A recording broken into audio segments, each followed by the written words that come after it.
Bonjour et bienvenue à vous, Romain Bonjour. Canon. Et puis bravo déjà, puisque dimanche dernier, vous avez gagné une épreuve du circuit national d'épée de Livry-Gargan.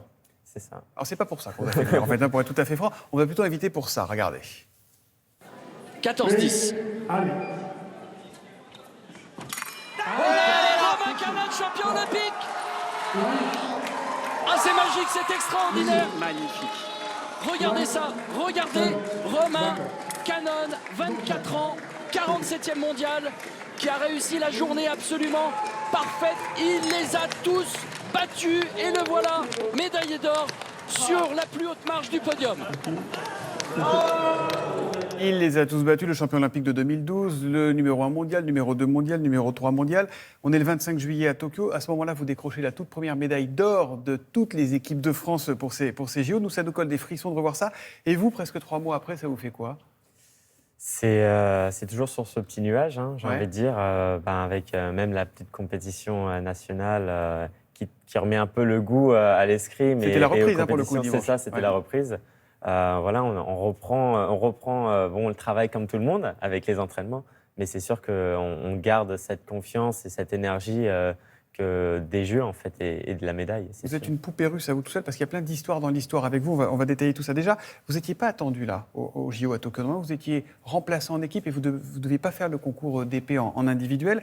Qu'est-ce qui s'est passé pour que d'un coup vous vous retrouviez sur le terrain ? C'est en fait, il y a eu il y a eu un de mes coéquipiers qui a eu un problème de dopage et du coup j'ai pu assister à l'individuel, faire l'individuel et saisir ma chance. Ouais. Et après, quand il y a une chance comme ça, c'est pas tous les jours qu'on a une chance d'aller au jeu et déjà de faire les individuels. Et du coup, j'ai saisi ma chance, comme vous avez pu le voir. Mais ça aurait pu vous écraser de pression, en fait. Le fait d'être prévenu en dernière minute, ça vous a allégé finalement ou pas ? Mentalement, comment on gère ce truc-là ? On a l'impression que ce jour-là, vous étiez imbattable.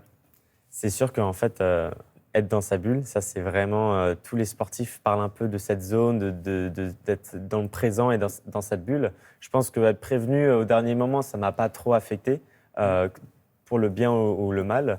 En fait, parce qu'on s'entraînait de toute façon, quoi qu'il se passe, moi, étant remplaçant, mon job, c'était d'être prêt pour rebondir, en fait. Et du coup, c'est ce qui s'est passé. Mais c'est sûr que l'événement faisait que j'étais tellement dans une bonne ambiance, dans un jeu, vraiment dans l'escrime pur que je pensais que rien pouvait m'arriver, c'est sûr. Vous avez senti pendant la journée que le titre était pour vous ou quand même pas ? Si, Si. carrément. C'est en fait même dès mon premier match, j'ai eu une motivation et une confiance qui m'a suivi tout le long de la compétition en fait. Et chaque match, je me disais mais il est pour moi quoi. Qu'est-ce qui a déjà changé dans votre vie depuis ce 25 juillet ?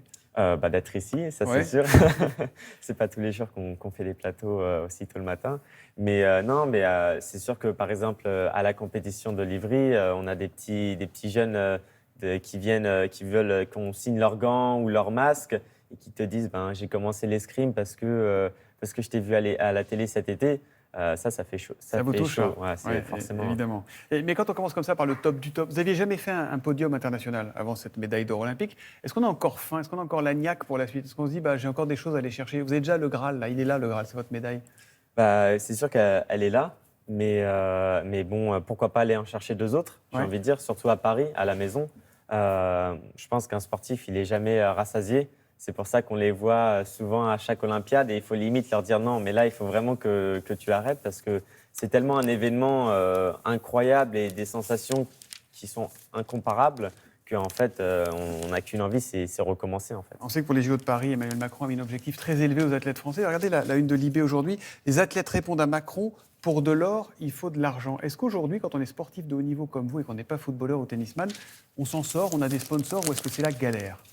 J'ai envie de dire, c'est un peu les deux. Parce que voilà, je pense que la France aide quand même bien ses athlètes dans l'accompagnement, par exemple, surtout au niveau des études. Ouais. Ils La comprennent préparation, l'INSEP, tout ça ? exactement.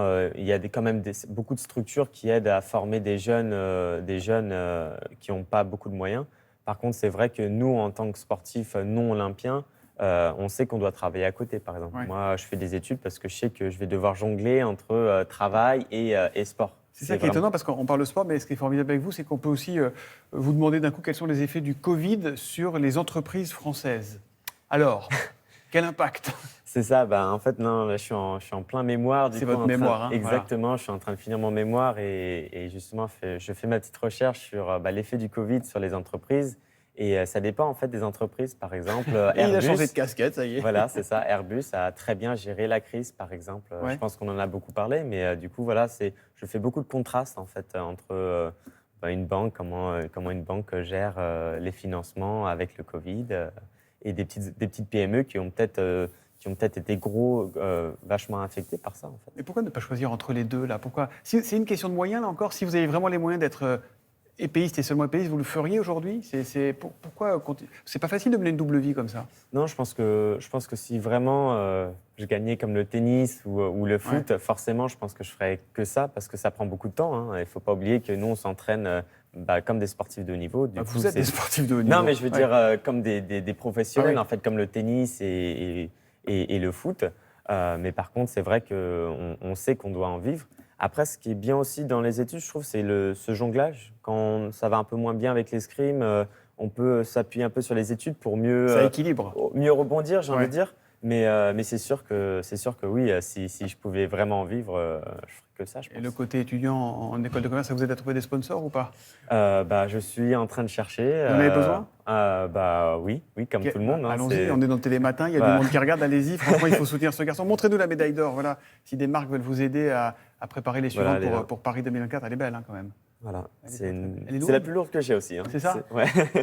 Première médaille d'or française des JO et votre première médaille d'or à vous. Il y en aura d'autres à Paris en 2024, on espère. C'est ça, 2, j'espère. En tout cas, c'est l'objectif individuel en équipe. C'est ça. Tranquille. Merci beaucoup, Romain Canon, d'être venu nous voir.